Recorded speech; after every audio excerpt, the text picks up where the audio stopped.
Nathalie Quiniou, next question. Nathalie specializes in animal nutrition at Ifip.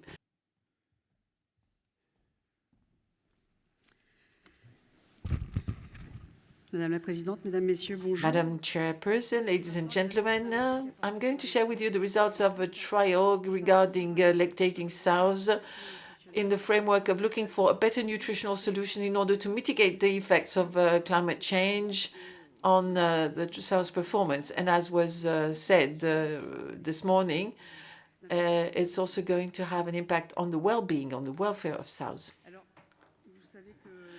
You know that just lactating sows are very sensitive to thermal stress, and the temperature at which they're comfortable is less than 20 degrees, and most of the time in the housing premises with no cooling or fan systems, the temperature is very often in excess of 20 degrees.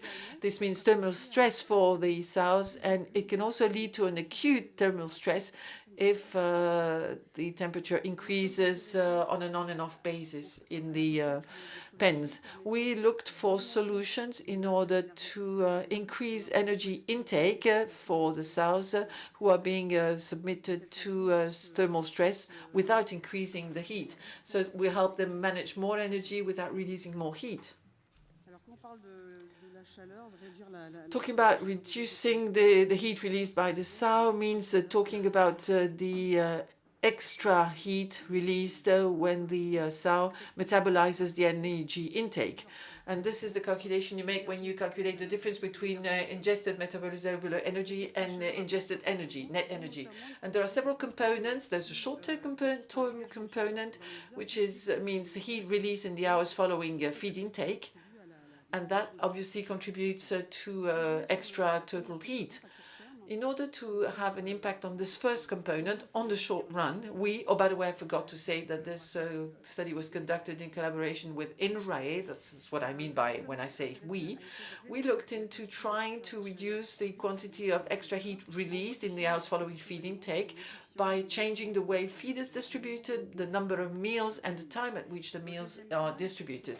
In the second component, it was about increasing the content of net energy ingested without increasing proportional body heat. So we want the ratio between EM and EN to be lower, and MEN and E to be lower, and we want to concentrate the energy in the feed. Each of these two solutions, which we will call LO10 and LO for alimentation, feed in French, were used continuously for the first trial. So we looked at the chronic thermal stress situation, but they were also used when there was a heat wave, and as an alternative of the control batch, which is TEM, témoin in French. So we tried this on 3 batches of 24 sows.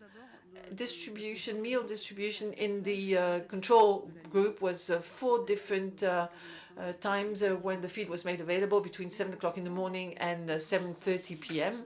And the alternative distribution management removed the distribution in the afternoon around 3 o'clock when the temperature are highest. And it also reduced the share of feed that was distributed late morning and early evening, and we added 3 distribution times, which were more in the evening, 9 o'clock at night, and very early in the morning, like 2 or 3 o'clock and 4 o'clock in the morning. These were the 2 batches. The alley was fed like the control group. Feed characteristic, we tried to increase the net energy content 10.3 to 10.5, and ME over NE ratio was also changed and went to 16.3. This was done by decreasing the total nitrogen content and the vegetable walls, and increasing lipids and starch. What does it mean? It means that for 10 megajoules of net energy intake ingested, in the alley batch it means less grams, less feed, and 0.5 megajoules heat released less. Batch number 10 received the control feed, and the other group was fed with the low energy feed. Here we have the measurements and the statistical calculations. You can find them in the paper, in the PDF you certainly have downloaded. Regarding the trial 1 results, so chronic stress situation, here you see the share of the ingested feed, every distribution time for the 2 batches that were fed exactly the same way. And here we have added the distribution of the ingested feed for the DIS batch, the DIS batch. And feed was consumed during the night at 3 different stages during the night. There seems to be an effect on 2 of the distribution times, directly connected with the fact that the animals were only allowed 10% of the feed distribution during that particular time for the DIS batch. Now, if we look at all of the lactating period, what happened in all 3 batches? We find that there is a significant effect on ingestion expressed in kilos per day, and significant effect which is mostly observed in the LI batch who consumed more feed than the other 2. This in turn has an impact, as expected, on the net energy intake.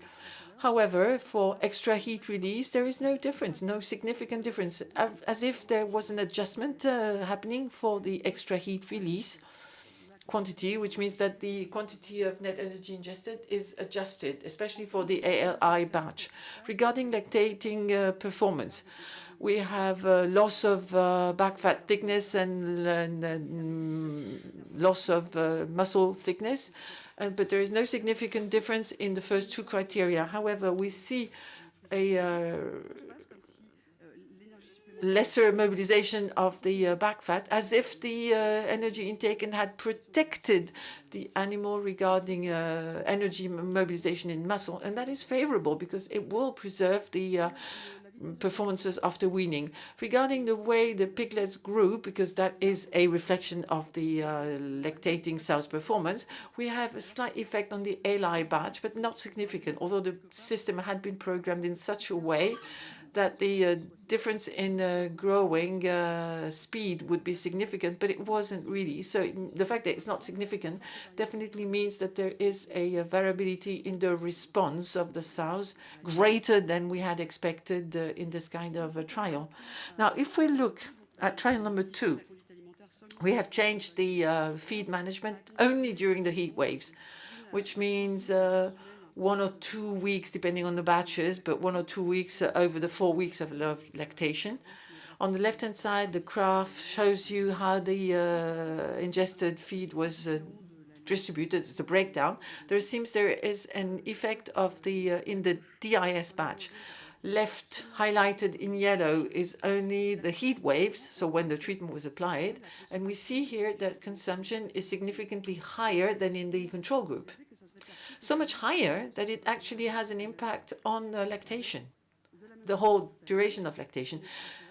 Like we said earlier, there's a difference between the 3 batches, but the DIS batch sows apparently had a greater energy intake. There does not seem to be a significant effect on reserve mobilization, possibly due to the fact that the treatment was applied for a very short period of time. But again, we do have a discrepancy in the daily average gain of the piglets, but that is not significant.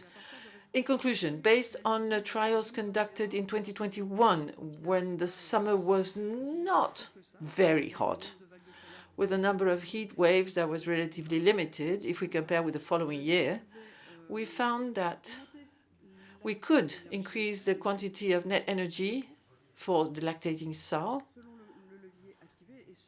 depending on the lever that we used and depending on the study conditions. During heat waves, when we applied the treatment during the heat waves, so only for a short period of time, both levers provided interesting results, the change in the distribution time and the feed distributed, but in a chronic stress condition, the changes in the feed dynamic and distribution did not provide similar results. Maybe because the sows just adjust and they adapt to the changes in the distribution of the feed. Regarding the effect on reserve mobilization, we have shown in a significant way that during chronic stress periods, there is a favorable impact on reproduction following weaning, but this was not significant enough during heat waves or hot temperatures. So we need to test this in more extreme situations than the ones we used. I would like to thank Ifip for their financial support during this trial, and as well as the technical teams that allow us to treat the animals and collect the results. Thank you very much for your attention.